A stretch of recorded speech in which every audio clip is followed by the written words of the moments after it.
back.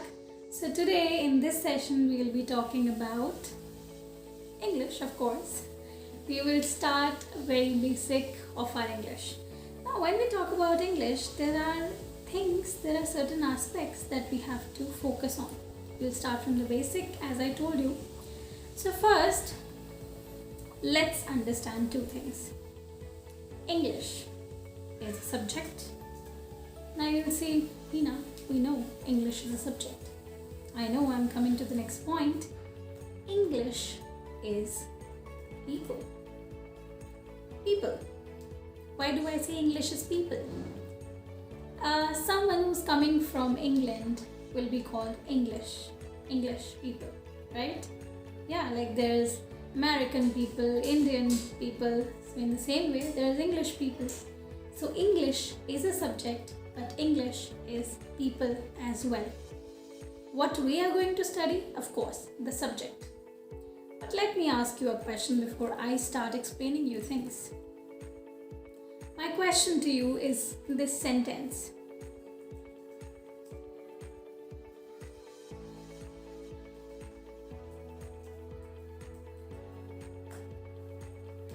Tell me, is this correct or not? I am your English teacher. Tell me if this sentence is correct or not. You can pause, you can think about it, but you have to tell me the answer. So you might have think about it by now.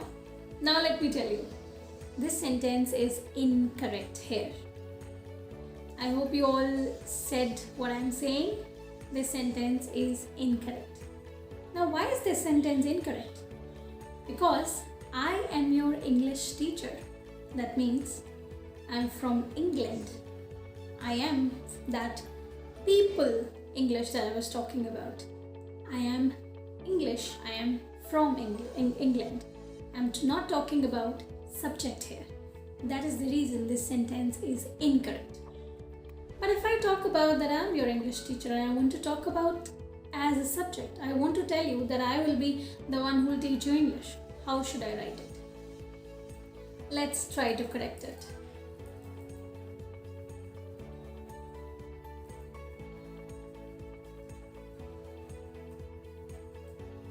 That will be the correct version of this sentence. I am your teacher of English. Here, when I'm using teacher of English, I'm trying to convey that I'll be the one teaching you English subject. I'll be the one who will be your teacher of English subject. I hope this was clear that we are talking about English as people, as subject, and I tried to explain you that there is English people and then there is English subject. Alright. Now what after that? In English, when we talk about starting of English, there's one thing, A to Z. What is it? A to Z. The whole ABCD. I know you all know, but what is it? Do you think it's alphabets? Again, sorry, you're not right. It is incorrect. That's not alphabets. This is alphabet. But now what is alphabets? Alphabets is languages. You have to work on your alphabets. That means you have to work on your languages again. But if you have to work on your alphabet, then you have to work on your whole series of A to Z. Not even one missing. That is alphabet. But what is this? If I talk about A, B and C, what is this? This is not A to Z. What is this? These are letters. These are letters. If I say simple A, this is a letter, or B or C or D, any till Z. If you're talking about single, it would be letter, yes. And if I'm talking about multiple but not A to Z complete, then it will be letters. But if I'm talking about the whole series till A to Z, it will be alphabet. And if I'm talking about alphabets, it is not at all related to A to Z. I hope everything is clear. English subject, English people, alphabet, alphabets, letter, letters and Yeah, letters. Yeah. Now, what is a word then? A word is, of course, meaningful letters. Yeah, meaningful letters. A combination of meaningful letters is a word. When you're attaching a lot of letters and it's forming a combination, it's word.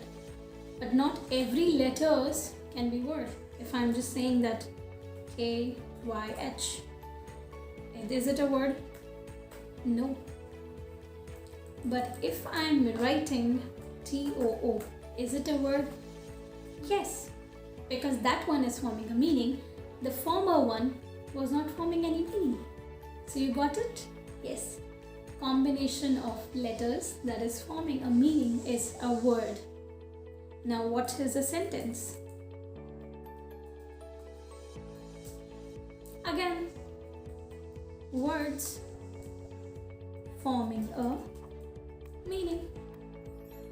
Combination of words forming a meaning is a sentence, right?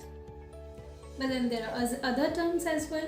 I hope everything was clear till here. Now, there are some terms that we need to understand, which is phrase, clause, and of course, we'll talk about sentence more. Now you'll be wondering that, oh, it's so much, it's confusing. Don't worry. We'll not talk about phrase and clause and sentence in particular right now. We will start from the words first. Now I told you combination of words that is forming some meaning is a sentence. That means if I say he is a boy, that's a sentence, right? If I talk about this, he is boy, is that a sentence? No, it's not a sentence. The first one, the former one, is a sentence. Just like words. It's easy, right? Yes, I know you understand everything here. Okay, this is clear. But when we are forming a sentence, there are so many factors or so many other things that are combined in a sentence. What is that? Like you might have heard noun, you might have heard adverb, adjective or verb. Even if you don't know any one of these, don't worry. But we all have heard. Let's say we all know what is noun. We all have heard at least what is noun, right? Just the name of it? Yes. So that will be consisting a sentence. So there are such 8 words that will form one sentence. 8 words, one sentence. Now it does not mean that one sentence has to have 8 words, no. But there are in total such 8 different concepts, words, or I would name all of them just in a few seconds, that forms our full sentence. But what are those 8 words? In combination, they are called parts of speech. Now you might be thinking, oh, yeah, right, isn't it? Yes, parts of speech, 8 words that will form a sentence. I talk about separately each and every one parts of speech in the next session. But by then, you will revise words, letters, sentences, letter, alphabets, English people, English as a subject, phrase, clause, everything that I've told you. Just take a revision. Okay? I will meet you in the next session. Thank you.